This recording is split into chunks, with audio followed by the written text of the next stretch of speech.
Assalamualaikum warahmatullahi wabarakatuh. Selamat siang semuanya. Kelompok kami, yaitu kelompok 3, akan menyampaikan tentang asas dan prinsip BK, bimbingan dan konseling.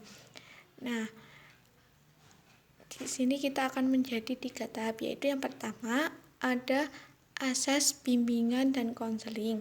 Yang kedua ada prinsip menurut para ahli. Yang ketiga ada prinsip menurut Permendikbud. Di sini saya akan memperkenalkan teman-teman dari anggota kelompok 3, yaitu yang pertama ada Karimatul Aqidah NIM 2318811, yang kedua ada Rosiana Adi dengan NIM 2318116, yang ketiga ada Khairul Agus Setiawan dengan NIM 2318131, dan yang terakhir ada Rizky Amelia dengan NIM 2318166. Nah, selanjutnya akan kami paparkan materi tentang asas dan prinsip BK. Asas bimbingan dan konseling. Asas yang berkaitan dengan individu meliputi beberapa hal, di antaranya yang pertama, tiap-tiap individu memiliki kebutuhan. Kedua, adanya perbedaan di antara peserta didik. Ketiga, tiap peserta didik ingin menjadi dirinya sendiri. Keempat, tiap individu memiliki dorongan untuk menjadi matang. Dan yang kelima, tiap peserta didik memiliki dorongan untuk memecahkan masalahnya sendiri. Ya, selanjutnya yaitu poin kedua, asas yang berkaitan dengan bimbingan dan konseling.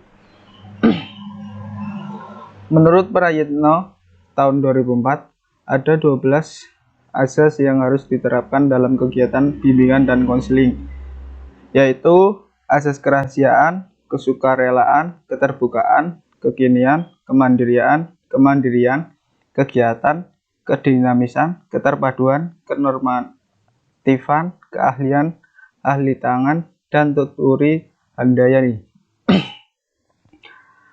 Asas yang pertama yaitu asas kerahasiaan. Maksudnya, segala sesuatu yang dibicarakan klien kepada konselor tidak boleh disampaikan pada orang lain. Asas kerahasiaan ini merupakan asas kunci dalam usaha bimbingan dan konseling. Jika asas ini benar-benar dilaksanakan, maka konselor akan mendapatkan kepercayaan dari semua pihak, terutama penerima bimbingan atau klien, sehingga mereka akan mau memanfaatkan jasa bimbingan dan konseling dengan sebaik-baiknya. Ya, selanjutnya asas kesukarelaan. Proses bimbingan dan konseling itu harus berlangsung atas dasar kesukarelaan, baik dari pihak si terbimbing maupun dari pihak konselor.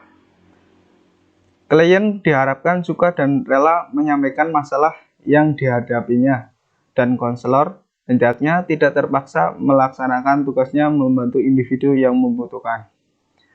Selanjutnya yaitu asas keterbukaan. Dalam pelaksanaan bimbingan dan konseling, sangat diperlukan suasana keterbukaan, baik keterbukaan dari konselor maupun keterbukaan dari individu yang dibimbing. Yang selanjutnya yaitu asas kekinian. Masalah klien yang langsung ditanggulangi melalui usaha bimbingan dan konseling ialah masalah-masalah yang sedang dirasakan, bukan masalah-masalah yang sudah lampau, dan juga bukan masalah yang memungkinkan dialami di masa mendatang. Yang selanjutnya, asas kemandirian. Seperti dikemukakan terdahulu, kemandirian merupakan tujuan dari usaha bimbingan dan konseling. Dalam memberikan layanan, para petugas hendaknya selalu berusaha menghidupkan kemandirian pada diri yang dibimbing. Jangan hendaknya individu yang dibimbing itu menjadi tergantung pada orang lain, seperti tergantung pada konselor. Yang selanjutnya, asas kegiatan usaha. Hasil-hasil usaha, bimbingan, dan konseling tidak tercipta dengan sendirinya, tetapi harus diraih oleh individu yang bersangkutan. Konselor hendaknya dapat menimbulkan semangat klien sehingga ia mampu dan mau melaksanakan kegiatan yang diperlukan dalam penyelesaian masalah. Yang selanjutnya, asas kedinamisan. Usaha bimbingan dan konseling hendaknya terjadinya perubahan pada diri individu yang dibimbing, yaitu perubahan tingkah laku ke arah yang lebih baik. Perubahan ini tidaklah sekedar mengulang-ulang hal yang sama yang bersifat monoton, melainkan perubahan yang selalu menuju ke pembaruan, sesuatu yang lebih maju. Yang selanjutnya yaitu asas keterpaduan. Pelayanan bimbingan dan konseling berusaha memadukan berbagai aspek dari individu yang dibimbing. Sebagaimana diketahui, individu yang dibimbing itu memiliki berbagai aspek kepribadian yang kalau keadaan tidak saling serasi dan terpadu justru akan menimbulkan masalah. Yang selanjutnya yaitu asas kenormatifan.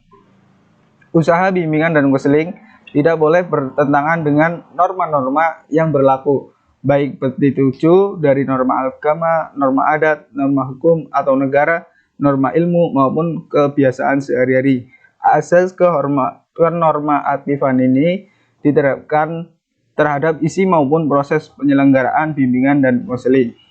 Yang selanjutnya yaitu asas keahlian.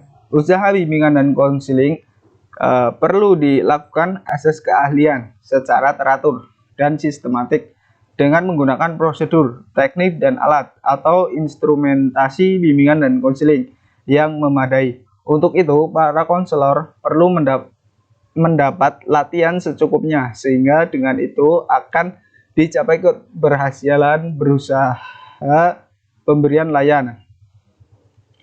Yang selanjutnya yaitu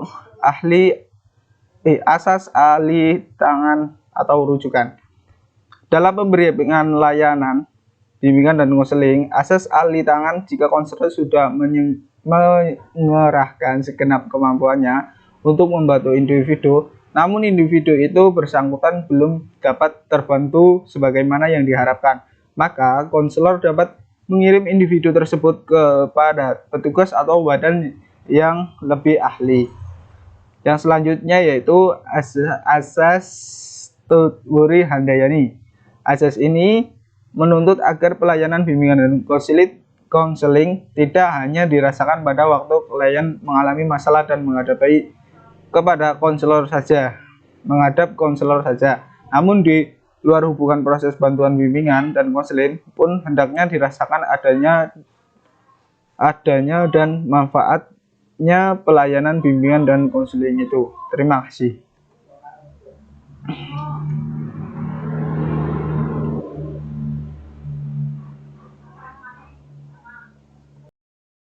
Assalamualaikum warahmatullahi wabarakatuh. Perkenalkan, nama saya Rizky Amelia dengan NIM 2318166. Di sini saya akan menjelaskan yaitu tentang prinsip-prinsip bimbingan dan konseling. Prinsip merupakan panduan hasil kajian teoretik dan telah lapangan dan yang digunakan sebagai pedoman pelaksanaan sesuatu yang dimasukkan dalam pelayanan bimbingan dan konseling. Prinsip-prinsip yang digunakannya itu bersumber dari ujian filosofis, hasil penelitian dan pengalaman dalam komposisi sosial budayanya, pengertiannya, tujuan, fungsi, dan proses penyelenggaraan berbagai dan penyelenggaraan bimbingan konseling. Menurut Van Hosen, 1969 mengungkapkan ada 5 bimbingan. Dan yang pertama yaitu bimbingan didasarkan pada meyakinkan bahwa dalam diri tidak anak terkandung dalam kebaikan-kebaikannya. Dan yang kedua yaitu bimbingan didasarkan pada ide bahwa setiap anak adalah unik. Seorang anak itu berbeda dengan anak lainnya. Dan yang ketiga yaitu bimbingan merupakan bantuan kepada anak-anak dan pemuda dalam pertumbuhan dan perkembangan mereka menjadi pribadi yang sehat. Dan yang keempat yaitu bimbingan merupakan usaha membantu mereka yang memerlukan untuk mencapai apa yang yang menjadi idaman masyarakat dan kehidupannya. Dan yang kelima yaitu bimbingan adalah pelayanan unik yang dilaksanakan oleh tenaga ahli dengan latihan-latihan khusus dan untuk melaksanakan pelayanan bimbingan yang diperlukan dalam minat pribadi khusus pula. Nah, selanjutnya itu menurut Stezer dan Storm tahun 1981. Mereka itu menyatakan bahwa prinsip merupakan cara dan bimbingan dan konseling bekerja, menerangkan untuk kegiatannya yang utama dan menjelaskan tentang andalan falsafahnya. Yaitu ada 6 prinsip. Prinsip yang pertama yaitu bimbingan bertanggung jawab tentang sistem perkembangan pribadi. Seorang prinsip itu menekankan terhadap perkembangan pribadi. Maksudnya agar individu itu dapat menggunakan persoalan secara pribadi dan bersistem pula untuk mengontrol kecerdasan individu. Dan prinsip yang kedua yaitu cara utama bimbingan dan konseling dikendalikan dengan menggunakan proses tingkah laku individu. Bimbingan dan konseling membahas tentang perkembangan pribadi. Dan prinsip yang ketiga yaitu bimbingan diorientasikan kepada tolong menolong dan bukan paksaan. Pelajar itu tidak boleh dipaksa atau tunduk kepada bimbingan dan konseling. Bimbingan dan konseling tergantung pada motivasi internal atau persetujuan untuk berubah, bukan berdasarkan persoalan atau ancaman. Selanjutnya prinsip yang keempat, yaitu manusia mempunyai kemampuan untuk perkembangan dirinya. Konselor cenderung percaya bahwa orang mempunyai kemampuan untuk perkembangan dirinya. Selanjutnya prinsip yang kelima, yaitu bimbingan dan konseling berdasarkan kepada harga diri dan nilai individu yang sama, dengan hak mereka untuk memiliki. Penghormatan diberikan kepada seseorang karena mereka adalah individu yang mempunyai harga diri sebagai manusia. Dan selanjutnya yaitu prinsip yang keenam, yaitu bimbingan dan konseling suatu proses pendidikan yang berkesinambungan. Bimbingan dan konseling dimulai dari sekolah dasar sampai keguruan tinggi. Sepantasnya bersuku ke bawah satu sama dan diintegrasikan ke dalam keseluruhan program sekolah. Yang selanjutnya ada prinsip menurut Prayitno dan Erman Amti, yaitu yang pertama ada prinsip yang berkenaan dengan sasaran layanan, yaitu melayani individu tanpa memandang umur, jenis kelamin, suku, agama, dan status sosial ekonomi. Selain itu, juga berurusan dengan pribadi dan tingkah laku siswa yang unik maupun yang dinamis. Yang kedua, ada prinsip yang berkenaan dengan permasalahan individu, yaitu bimbingan dan konseling berurusan dengan hal yang menyangkut kondisi mental atau fisik siswa di sekolah maupun di rumah. Yang ketiga ada prinsip yang berkenaan dengan program pelayanan, yaitu program BK atau bimbingan dan konseling harus fleksibel, disesuaikan dengan kebutuhan siswa di sekolah, dan program ini disusun secara berkelanjutan dari jenjang pendidikan terendah sampai jenjang pendidikan tertinggi.